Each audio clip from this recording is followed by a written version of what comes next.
corrente contínua de água, mais ou menos caudalosa, que deságua noutra, ou no mar, ou em um lago. Temos também um tipo de rio chamado de intermitentes, que são aqueles que funcionam parte do ano e secam em outra.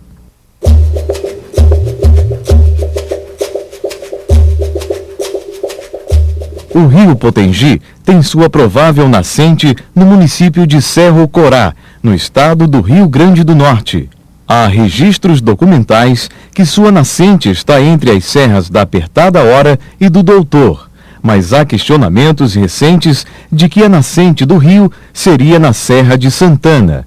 Sua extensão total mede cerca de 176 quilômetros. O Potengi passeia, dentre outros lugares, pelos municípios de Cerro Corá, São Tomé, Barcelona, São Paulo do Potengi, São Gonçalo do Amarante e Natal. Em São Tomé, o rio recebe água de alguns de seus formadores, tais como os riachos do Ingá, Porteiras, Cerro Corá, Catete, entre outros. A partir de Catete, o rio corre em direção nordeste até desaguar no Oceano Atlântico. Segundo pesquisa de profissionais, de geólogos, de biólogos, de geógrafos que já visitaram o local, a nascente do rio é caracterizado como nascente do rio Potengi pelo fato de ser o local mais distante da foz e está a maior altitude de todos os outros locais que poderiam existir uma nascente. Nós estamos a 712 metros de altitude acima do nível do mar e a geologia do próprio ambiente, a gente visualizando numa panorâmica, a gente vai perceber que realmente forma um nascedouro, não só por ter a correnteza do rio, porque poderia muito bem estar seco, mas isso que se forma aqui existe em diversos locais aqui nessa região. Agora esse é o local mais alto e mais distante em relação à foz, por isso é caracterizado como nascente do rio.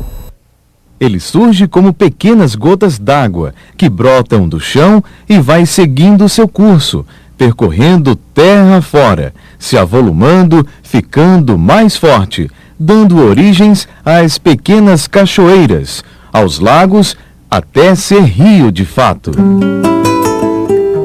Durante seu percurso, o rio parece sumir, mas ele permanece submerso na calada da terra, fazendo seu caminho sem ser visto. Esse fenômeno tem o seguinte percurso. Os primeiros sinais de água nas cabeceiras do rio se formam a partir de olheiros d'água, que se juntam e dão origem aos córregos. À medida que a água desce a serra, o riacho aumenta o volume da água, mas chega a um ponto em que a água some da superfície e por mais ou menos 1 quilômetro, o leito do riacho é encoberto por uma areia grossa. Depois desse silêncio, a água volta a se fazer visível. A paisagem se modifica em determinados lugares. Já não temos aquela água límpida a servir de alento aos olhos, celebrando a vida da terra. Temos sim as agressões ambientais que tanto mal fazem à natureza.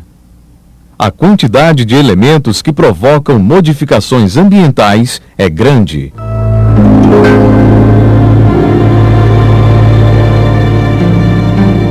O problema é quando essas modificações passam a agredir a vida do rio. Não são poucos os exemplos de descaso que a própria mão do homem se move para matar, para violentar o rio Potengi. Dentre as agressões podemos destacar as ocorridas na parte doce do rio, as construções de pocilgas na margem e a retirada de areia. Além dessas, podemos enumerar as mais comuns nos estuários: aterros mal planejados, ocupação irregular do solo, desmatamento, resíduos doméstico e hospitalares, presença de viveiros de camarões, lançamentos de efluentes industriais. Desde quinta-feira eu vim de Patané, de Areia, vim pescar aqui, mas não fiz nada ainda. Eu vou deixar para outra maré, se Deus quiser. Quer que vá, né? Deus quiser. A poluição desse rio, que não era assim não. O gosto a gente pescava aqui, botava uma rede dessa, era camurengando, era tudo. Mas agora, tá passando todinho no negócio, não faz nada. Sujeira no rio. Outro tipo de agressão que acontece no rio Potengi é a pesca predatória, conhecida como tapagem.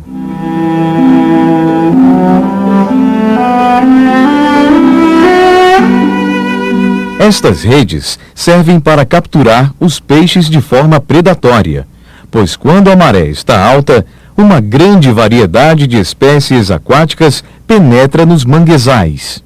Nesse momento, as redes de tapagem são estendidas e quando a maré começa a baixar, os animais tentam retornar ao estuário, mas não conseguem porque ficam retidos nas malhas das redes. Muitas vezes, os peixes jovens, ainda em desenvolvimento, ficam presos à rede e acabam morrendo, pois não são aproveitados para o consumo humano e terminam sendo lançados fora. Essa prática, assim como a destruição dos manguezais, contribuem para que a quantidade de peixes se torne reduzida nestes ambientes. Tem a pescaria de tapagem que mata tudo, porque a maré é muito miúda. Em cada tapagem se perde 70 a 80 quilos de peixe, peixe miúdo. A contaminação da água é outro sério problema. A quantidade de detritos, lixos lançados na água do rio acabam por torná-lo impróprio ao uso humano. Uma forma de saber se o rio está contaminado está na própria natureza. Alguns insetos são bioindicadores de quando a água do rio está limpa. Há uma variedade de insetos, dentre eles as libélulas, que encontradas em grande quantidade indicam que o ecossistema está equilibrado. Mas quando os insetos são escassos, é sinal que a água do rio tem certo grau de poluição. Em virtude desse alto grau de poluição, as águas do rio podem se transformar em um veículo de transmissão de doenças, como a esquistossomose, amebíase, giardíase, cólera, hepatite, dentre outras. Todas provocadas pelo contato com a água contaminada. A própria natureza se defende das agressões a que estão sujeitas. Um exemplo disso é a mimetização da lagartixa de Lagedo.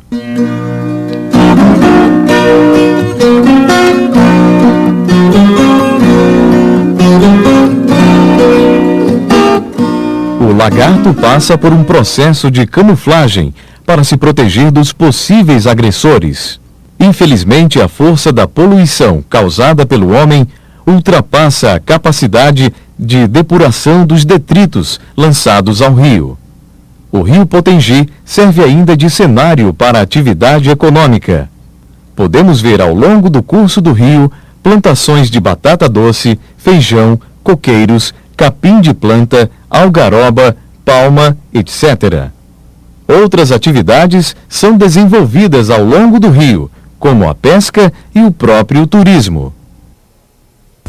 Estamos aqui diante da barragem de Campo Grande, aqui em São Paulo do Potengi, construída no ano de 1984, e que esta barragem teve uma importância muito fundamental na questão do abastecimento, quando chegou a abastecer aqui São Paulo do Potengi, Riachuelo e Santa Maria. Após a construção da barragem, também aconteceram alguns fatores que vieram descaracterizar o rio Potengi.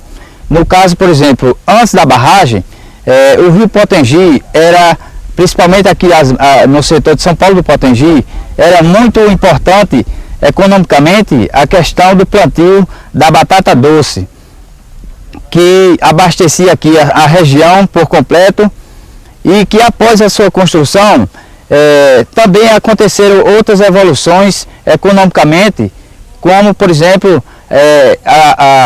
o plantio de hortaliça, a questão do turismo comercialmente, e por a questão da pesca. Existe hoje aqui em São Paulo Potengi a Associação dos Pescadores, com mais de 300 famílias cadastradas, e ultimamente nós temos aqui os viveiros com a criação de camarões. O destino do rio Potengi está nas mãos do homem. É ele quem deve se conscientizar de sua participação efetiva para salvar a vida do rio e no rio. Ele, esse homem, se torna vítima de seus próprios atos, pois à medida que ele contamina as águas, ele se utiliza dessa água e fica doente. O Potengi nasce devagar e belo. Toma caminhos nem sempre agradáveis aos olhos. Percursos que parecem desafiar o destino. Uma luta constante por sobrevivência. Uma vida de altos e baixos, que tem a mão humana a impedir o seu curso natural.